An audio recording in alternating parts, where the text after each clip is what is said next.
ఆంధ్రప్రదేశ్లో ఎన్నికల నగారా మోగింది. అనుకున్న దానికన్నా కూడా తొలి దశలోనే ఆంధ్రప్రదేశ్ ఎన్నికలు రావడంతో మొత్తం కూడా అభ్యర్థుల్లో కాస్త గందరగోళం అయినప్పటికీ కూడా పూర్తి స్థాయిలో సన్నద్ధమవుతున్నట్టు కనిపిస్తున్నటువంటి పరిస్థితి ఉంది.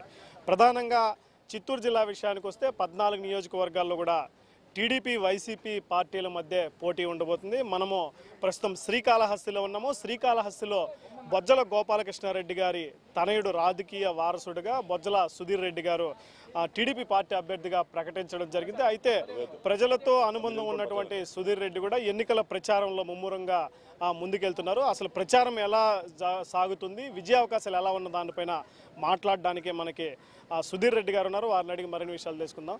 సార్, ప్రచారం ఎలా సాగుతుంది సార్? మీ విజయ అవకాశాలు ఎలా ఉన్నాయి? ప్రచారం బ్రహ్మాండంగా జరుగుతుంది. ప్రతి ఇంటికి పోయినప్పుడు ప్రజలందరూ మరి పెద్ద ఎత్తున నీరాజనాలు పడుతున్నారు. మరి ఇంత ముందర పోయినప్పుడు ఎలక్షన్స్లో ఇంత రెస్పాన్స్ లేదు. ఈరోజు పోయిన ఎలక్షన్స్ పోతున్నప్పుడు ప్రతి ఒక్క దగ్గర మరి అయ్యా మీరు ఎందుకు వస్తున్నారు ఇంత ఎండలో పడి, మేమే ఎప్పుడెప్పుడు 11 వస్తుందా, మేమే ఎప్పుడెప్పుడు ఓట్లేసి గెలిపిద్దామా, మీ రుణం తీర్చుకునే టైం వచ్చింది, నాన్నగారు కూడా రిటైర్ అవుతున్నారు, మీరు వస్తున్నారు, నాన్నగారు ఇన్ని రోజులు మాకు చేసిన సేవ మేము మర్చిపోలేం, కాబట్టి అయ్యా మీరు రానవసరం లేదని చెప్పి ప్రతి ఒక్కరు అంటున్నారు. దాంట్లో భాగంగా మరి ఎన్నో మంచి కార్యక్రమాలు మరి టీడీపీలో చేపట్టింది. అలానే పసుపు కుంకుమ అగ్ని, ఆ డ్వాక్రా గ్రూప్స్ వాళ్ళ దాంట్లో ప్రతి ఒక్కరికి 20,000 రూపాయలు ఇవ్వడం జరిగింది. దాంట్లో 16,000 రూపాయలు పడిపోయింది. నెక్స్ట్ మంత్ ఇంకో 4,000 రూపాయలు వచ్చే పరిస్థితి. ఇంకోటి పెన్షన్లు, వృద్ధాప్య పెన్షన్లు, వికలాంగుల పెన్షన్లు, single women pensions, widow pensions, ఇలా రకరకాలుగా అన్ని వర్గాలకు కూడా ట్రాన్స్జెండర్స్ పెన్షన్స్, ఇవన్నీ కూడా చూసి వాళ్ళందరూ కూడా చాలా చాలా హాయిగా బ్రహ్మాండంగా ఇక ఎలక్షన్స్ అనేది వెంటనే ఈరోజు మనం చంద్రన్న రుణం తీర్చుకోవాలా అనే ఉద్దేశంలో ఉన్నారండి. మీ కుటుంబానికి సుదీర్ఘమైనటువంటి రాజకీయ అనుభవం కూడా ఉంది. మీరు 3వ తరం వ్యక్తిగా కూడా రాజకీయాల్లోకి వస్తున్నటువంటి పరిస్థితి. ఈ దఫా మీది ఎలా ఉందండి? అంటే ఆ రోజుల్లో మరి గంగి సుబ్బరామరెడ్డి గారు మా తాతగారు ఇండిపెండెంట్ కేసు గెలిచారు కాళహస్తి నుంచి. తర్వాత బొజ్జల గోపాలకృష్ణారెడ్డి గారు మీకు తెలిసిందే, ఆయన దగ్గర 3.5 దశాబ్దాలుగా మరి ఇక్కడ పనిచేస్తున్నారు, ఇక్కడ ఎమ్మెల్యేగా ఉన్నారు. ఇప్పుడు నాకు కొత్తగా మరి ఒక పెద్ద రెస్పాన్సిబిలిటీ వచ్చింది. ఎందుకంటే బొజ్జల అంటే ఒక బ్రాండ్ నేమ్, అది కాళహస్తి అంటే బొజ్జల అంటే కాళహస్తి అనే టైప్లో ఆయన తీర్చిదిద్ది అదే మాదిరిగా డెవలప్మెంట్ చేశారు.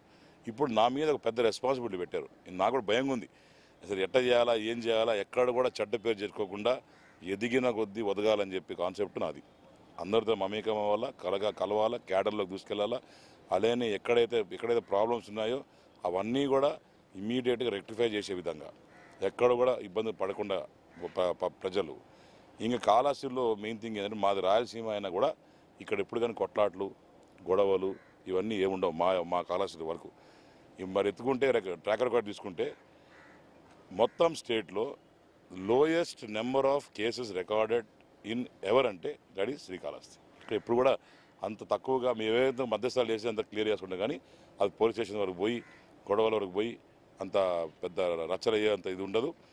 పైగా ఇట్స్ టెంపుల్ టౌన్ కాబట్టి మేమందరం కూడా మేము కూడా నాన్నగారు వచ్చిన తర్వాత మొన్న చంద్రబాబు నాయుడు ఆధ్వర్యంలో దగ్గర 98 కోట్లు ఇచ్చి రోడ్ వైడనింగ్ చేయడం, టెంపుల్ పక్కన ఏదైతే ఉన్నాయో అవన్నీ తీసేయడం. అలానే ఆ రోజు నేను కూడా మరి పోరాడా. ఏంటంటే మనకి అక్కడ ఉన్న పేదవాళ్ళు ఎవరైతే ఉన్నారో లాడ్జ్ల వాళ్ళు, ఇల్లు వాళ్ళు ఎప్పటి నుంచో కట్టుకుంటారు కాబట్టి వాళ్ళందరూ కూడా ఇవ్వాల్సిన దానికన్నా మంచి రేట్ ఇచ్చి దాంట్లో సక్సెస్ అయ్యాం. వాళ్ళందరూ కూడా మరి చాలా ప్రేమతో ఉన్నారు.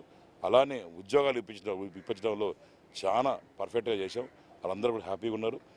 అలానే రోడ్స్ కానీ, బిల్డింగ్స్ కానీ, వాటర్ ట్యాంక్స్ కానీ, లోన్స్ ఇప్పించడం కానీ, అలానే మరి అనేక కార్యక్రమాలు మరి శ్రీకాళహస్తిలో లేనిది ఏంది అంటే నాకైతే కనిపించదు. అన్ని టోటల్ డెవలప్ చేసాం. 96.4% రోడ్స్ అన్నీ అయిపోయినాయి. ఇంకా 4% ఉంది. అది కూడా ఇమీడియట్గా నెక్స్ట్ వచ్చే గవర్నమెంట్లో ఫినిష్ చేస్తాం. అలానే ఈ బాబు వస్తే జాబ్ వస్తాను బ్రహ్మాండంగా జాబ్స్ వచ్చాయి. ఇంకా అడపదడప ఊరికి పోయినప్పుడు 10 మంది 20 మంది 10 మంది 5 మంది అట్లా ఉన్నారు. కానీ వాళ్ళందరూ కూడా ఇప్పుడు విత్తనం వేసిన తర్వాత వృక్షం ఎలా వద్దో అలా మా దగ్గర ఆల్రెడీ ఇప్పుడు ఫ్యాక్టరీస్ అన్నీ వచ్చినాయి. అవన్నీ కూడా వచ్చే 6 నెలల సంవత్సరంలో మరి ఓపెన్ చేయబడతాయి. వాళ్ళందరితో కూడా మాట్లాడి కంపల్సరీగా ఎవరైతే జాబ్లెస్ ఉన్నారో వాళ్ళందరినీ కూడా అకామిడేట్ చేసి వాళ్ళందరినీ కూడా నీట్గా, అదొకటి. దాని తర్వాత ముఖ్యంగా నా ఏం ఫర్ డెవలప్మెంట్ శ్రీకాళహస్తి ఏంటంటే రూరల్ ఏరియాస్ పోయినప్పుడు వాటర్ ప్రాబ్లం ఉంది. ఆ వాటర్ ప్రాబ్లం అనేది గవర్నమెంట్ వల్ల దీనివల్ల కాదు. మా ఏరియా బ్యాక్వర్డ్ ఏరియా, దాని తర్వాత ఈ రాయలసీమలో ఏంటంటే వర్షాలు తక్కువ, ఎండలు ఎక్కువ. కాబట్టి మాకు ఈ ఫిబ్రవరి మార్చ్ తర్వాత ఎండకి మొత్తం ఎండిపోతాయి, బోర్లు కూడా పనిచేసే పరిస్థితి ఉండదు. సో దాంట్లో మరి దాన్ని ఎట్లా కనెక్టివిటీ చేయాలా, టోటల్గా ఈ మా దగ్గర ఈ స్వర్ణముఖి ఉంది, స్వర్ణముఖి రివర్ ఉంటుంది, కెలుగంగా ఉంది, ఎస్ఎస్ కెనాల్ వస్తుంది. ఇవన్నీ కూడా ఇంటర్లింక్ చేసి ఇటు ఏర్పేడు, అటు తొట్టంబేడు, ఇటు శ్రీకాళహస్తి రూరల్ వరకు మనం కానీ అది కనెక్టివిటీ చేసుకొని చెరువులు కానీ కనెక్టివిటీ ఇచ్చి అక్కడ ఏవైతే ఉన్నాయో సిల్ట్ ప్రాబ్లమ్స్ ఉన్నాయో అవన్నీ బుడికలను తీయగలిగితే సమ్మర్లో కానీ నీళ్ళు తాగలిగితే ఇట్ విల్ బీ ఫ్యాంటాస్టిక్ అండి. ఎందుకంటే నేను కూడా ఒక రైతు కుటుంబం నుంచి వచ్చినాడు. మా నాయన అంతకుముందు రైతు చేసేవాడు. దాని తర్వాత మా తాతగారు పెద్దిరెడ్డి తిమ్మారెడ్డి గారి దగ్గర 40 ఏళ్ళు ఎమ్మెల్యేగా ఉన్నారు, ఆయన మినిస్టర్గా ఉన్నారు, ఆయన అగ్రికల్చర్ మినిస్టర్గా ఉన్నారు, ఆయన కూడా రైతే. కాబట్టి నాకు ఒక అవగాహన ఉంది, ఎట్లా డెవలప్ చేయాలా, ఏం చేయాలా, ఎట్లా చేస్తే బాగుంటుంది, ఆ కింద పేదవాడిని ఆ ఇబ్బందులు ఎలా తొలగిస్తే బాగుంటుంది అనేది నాకు ఒక మంచి కాన్సెప్ట్స్ ఉన్నాయి. కాబట్టి అవన్నీ ఇంప్లిమెంట్ చేసి కాళహస్తిలో కొత్త రకంగా కొత్త తరంగా ఒక కొత్త హైటెక్ రాజకీయానికి పొందామని నా ఆశ అండి. తప్పకుండా ఇవన్నీ కూడా ఆలోచనలు ఇంప్లిమెంట్ చేసి ఒక కొత్త రాజకీయానికి శ్రీకారం చుడదామని చెప్పి రాయదు. గత ఎన్నికల్లో మీరు ఇచ్చిన హామీలు అవి, వాటిలో ఇప్పటివరకు ఎంతవరకు నెరవేరాయండి? నెరవేరినట్టు ఇంకేమి హామీ ఇవ్వబోతారు రాబోయే ఎన్నికలు? వచ్చే ఎన్నికల్లో ఏమైతే హామీలు ఇచ్చామో 120% చేసినాం. జనరల్గా 100% చేసామంటారు, అది 120% అంటే ఇచ్చిన హామీల కన్నా ఎక్కువగా. అంటే ఆ రోజు ఈయన హామీలు కూడా ఆ రోజు 1000 రూపాయలు వేస్తామండి, పెన్షన్ 2000 వేసాం. కాళహస్తి ఎత్తుకోండి, డెవలప్మెంట్ ఈ రోడ్లు వేస్తా ఉన్నాం, ఆ రోడ్డు కాకుండా పక్కన రోడ్డు, ఆ సందులు కూడా అన్నీ వేసాం. పైగా ఆరో ప్లాంట్స్ ఇస్తామని చెప్పలే, ఆరో ప్లాంట్స్ ఈరోజు 285 ఆరో ప్లాంట్స్ పెట్టించాం. అలా అనేక కార్యక్రమాలు. ఆ రోజు వైటింగ్ చేస్తామని చెప్పలే, ఆ రోజు వైటింగ్ చేసాం. అలానే కొంతమంది పట్టాలు ఇస్తామని చెప్పలే, పట్టాలు ఇచ్చాం. అలా ఎంజాయ్మెంట్ భూములు, డీకట్టి భూములు, ఎంజాయ్మెంట్ భూములు చేస్తామని చెప్పినాం, అది ఇచ్చాం. ప్రతి ఒక్కటి ఏవైతే మేము మాట ఇచ్చామో దానికన్నా 120% ఎక్సెస్గా చేశాం తప్ప. కాబట్టే ఈరోజు ఎక్కడ పోయినా కూడా జనాలందరూ అయ్యా మీరు గోపాలరెడ్డి కొడుకా అని చూస్తున్నారు, కానీ ఇతనికి ఓటేలా లేదా చూడలేదు. వాళ్ళని గోపాలకృష్ణ కొడుకు అంట ఇటు ఉంటాడంట చూస్తున్నాడు. కానీ ఈరోజు ఏదో హీరో స్టార్ వస్తే చూస్తారు పబ్లిక్ అందరూ కూడా అటు చూస్తుంటారు. నిజంగా నాకు ఎంత ఆనందంగా ఉందో ఆయన కడుపులో పుట్టినందుకు నాకు చాలా గర్వంగా ఉంది. అంతేకాకుండా వచ్చే కాలంలో కూడా నేను వెళ్ళినప్పుడు వాళ్ళని కూడా అడుగుతున్నా, అమ్మ నాకు ఒకసారి ఓటేయండి, రెండోసారి మీరు ఆటోమేటిక్గా ఓటేస్తారు. ఎందుకంటే నేను కూడా అమెరికాలో చదువుకొచ్చాను, నాకు ఒక గ్రామీణ అభివృద్ధి మీద ఒక పట్టు ఉంది. కాబట్టి ఇవన్నీ కూడా ప్రమాణం చేసి పెడతామని చెప్తుంటే వాళ్ళు కూడా ఆనందంగా ఉంటున్నారు. వాళ్ళు కూడా నాకు చెప్పారు, అందరూ చెప్పేటప్పుడు ఒక ఛాన్స్ ఇవ్వండి అమ్మా, నేను కూడా నాదేదో ప్రూవ్ చేసుకుంటాను. ఒకవేళ నేను బాగా చేయలేదు అనుకో, నేను రాజకీయాలు తప్పుకుంటా, మరి మీరు ఓటు కూడా ఏమొస్తుంది అంత స్ట్రాంగ్గా అంత కాన్ఫిడెంట్ చెప్తున్నాను. సోమశిల స్వర్ణముఖి నది పనులు ఇంకా పూర్తి అవ్వలేదని ఇప్పుడు అక్కడ కొన్ని ఫారెస్ట్ ల్యాండ్స్ వచ్చాయండి. ఫారెస్ట్ ల్యాండ్స్ వచ్చినప్పుడు అప్పుడు నాన్నగారు ఫారెస్ట్ మినిస్టర్ కూడా ఎన్నోసార్లు మరి ఢిల్లీకి పోవడం జరిగింది, జవదేకర్ గారిని కలవడం జరిగింది. ఆ రోజున్న మరి ఉన్న మినిస్టరు అక్కడ క్లియరెన్స్ ఇకపోతే ఇంకా మనం ఏం చేస్తాం? ఇక్కడ మాకు బండి పెట్టి తోతుంటే వాళ్ళు వచ్చి కొట్టి సీజ్ చేసి మళ్ళీ ఇబ్బంది పెడుతుండే, ఆడేమో తోలేము, ఆడ మధ్యలో ఫారెస్ట్ ఏరియా ఆగిపోయారు. ఇలా కేవలం ఈ ఫారెస్ట్ ఇష్యూస్ వల్ల ఆగింది కదా, కానీ లేకుంటే ఈ పాడికి హాయిగా మా దగ్గర నీళ్ళు వచ్చేటివి. ఇవన్నీ కూడా ఈ సెంట్రల్ గవర్నమెంట్ వాళ్ళు ఎంత రచ్చబడిస్తున్నారంటే, కనీసం ఈ ఫారెస్ట్ ల్యాండ్స్ అని తిరిగితే పేదవాళ్ళు బతికే పరిస్థితి అండి. దగ్గరగా 130,000 ఎకరాలు సాగుభూమి అవుతుంది వస్తే. మేమందరం కూడా దానికోసం కొట్లాడాలని ప్రయత్నిస్తున్నాం. నెక్స్ట్ ఎలక్షన్స్ తర్వాత దాన్ని పెద్ద ఎత్తున టేకప్ చేసి దాన్ని సెంట్రల్ గవర్నమెంట్ కూడా నిలిపించేటట్టు గట్టిగా చేసి అవసరమైతే అక్కడ కూర్చొని ధర్నా చేసి అక్కడ తవ్వించి ముందు నీళ్ళైతే వచ్చిన తర్వాత ఈ పేదలు బతుకుతారు. ప్రధానంగా వచ్చిన పరిశ్రమలన్నీ కూడా రాష్ట్ర విభజన తర్వాత అన్నీ కూడా మీ కాళహస్తి నియోజకవర్గం పరిధిలోనే ఎక్కువ పరిశ్రమలు వచ్చాయి. కానీ స్థానికులకు ఉద్యోగ అవకాశాలు చాలా తక్కువ ఇస్తున్నారు అని మనకంతా కూడా నిరుద్యోగులంతా కూడా చెప్తున్నటువంటి పరిస్థితి. దీని గురించి ఏమంటారు? ఇప్పుడు మా దగ్గర శ్రీకాళహస్తి ఇన్స్టిట్యూట్ ఆఫ్ టెక్నాలజీ ఉంటుంది, ఇంజనీరింగ్ కాలేజ్. అది పెట్టినప్పుడు నుంచి ఎడా చదివేసి అందరు ఇంజనీర్లు అయిపోయారు మా దగ్గర. దాంట్లో క్వాలిఫికేషన్స్ ఉంటాయి కదండి. ఇప్పుడు మీరు టీవీ ఛానల్ రిపోర్టర్గా ఉన్నారు, మీ క్వాలిఫికేషన్ ఇంజనీరింగ్ ఇస్తే ఒకటి అవుతుందా? మీ జర్నలిజం ఉండాలా, దాంట్లో అడిగే క్వశ్చన్కి ఆన్సర్స్ ఇచ్చేదానికి ఉండాలా. అదే మాదిరిగా ఇక్కడ పెట్టే ఫ్యాక్టరీలు దాని కొన్ని అవసరాలు బట్టి తీసుకుంటారు, అంతేగాని అందరికి ఇచ్చారు కదా. సో దాంట్లో భాగంగా కొంతమందికి ఏదైనా డిగ్రీ చదివిన వాళ్ళకి అవసరం ఉంటుంది, కొంతమంది ఇంటర్ చదివిన అవసరం, కొంతమంది ఇంజనీరింగ్ చదివిన అవసరం ఉంటుంది. వాళ్ళకి ఏమేమి కావాలో ఆ రకంగా తీసుకుంటారు, కానీ అడపా తీసుకోలేరు. సో ఎవరైతే మా దగ్గర ప్రాబ్లం ఏంటంటే వెళ్ళి హైదరాబాద్లో మాకు తెలిసిన చాలా మంది కంపెనీస్ ఉన్నాయి, అవన్నీ ఉన్నాయి, మా ఫ్రెండ్స్ అందరూ ఉన్నారు, అక్కడికి వెళ్ళి పని చేయమంటే కొంతమంది ఇక్కడ పోరు. ఎందుకంటే ఇక్కడ ఊరు వదిలిపెట్టి పోవాలన్నా వేరే దగ్గరికి పని చేయాలన్నా వాటికి ఇబ్బందులు ఉంటాయి కాబట్టి పోయే పరిస్థితి లేదు.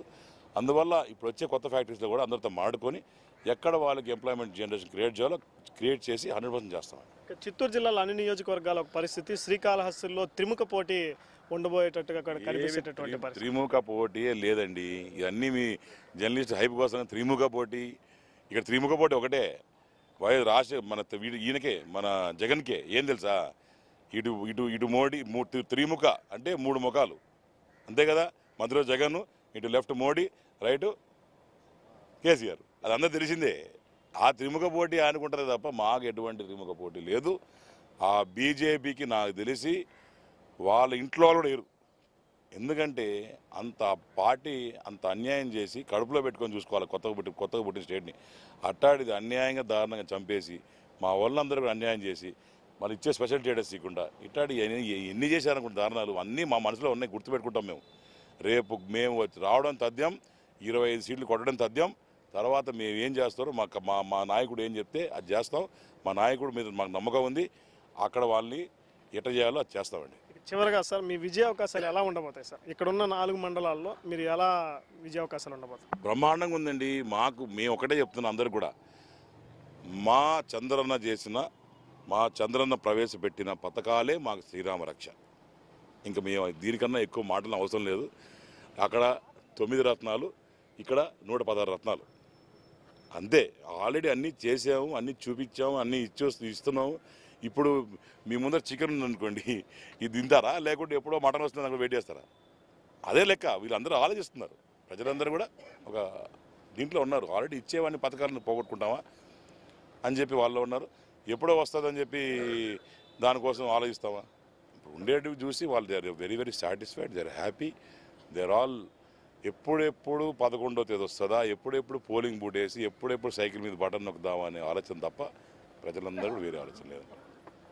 ఇది మొత్తం కూడా చంద్రన్న చేసినటువంటి అభివృద్ధి పథకాలే తమను ముందు నడిపిస్తాయని చెప్పి, ఇవే కూడా తమని ఎమ్మెల్యేగా గెలిపించి మరోసారి కూడా కాళహస్తి ప్రజలకు సేవలు అందించే విధంగా అవకాశం లభిస్తుందని చెప్పి బొజ్జల సుధీర్ గారు ధీమా వ్యక్తం చేసినటువంటి పరిస్థితి. ఇది శ్రీకాళహస్తిలో టీడీపీ అభ్యర్థి సుధీర్కి సంబంధించినటువంటి సమాచారం. కెమెరా పర్సన్ చంద్రతో కిరణ్, i9 న్యూస్, శ్రీకాళహస్తి.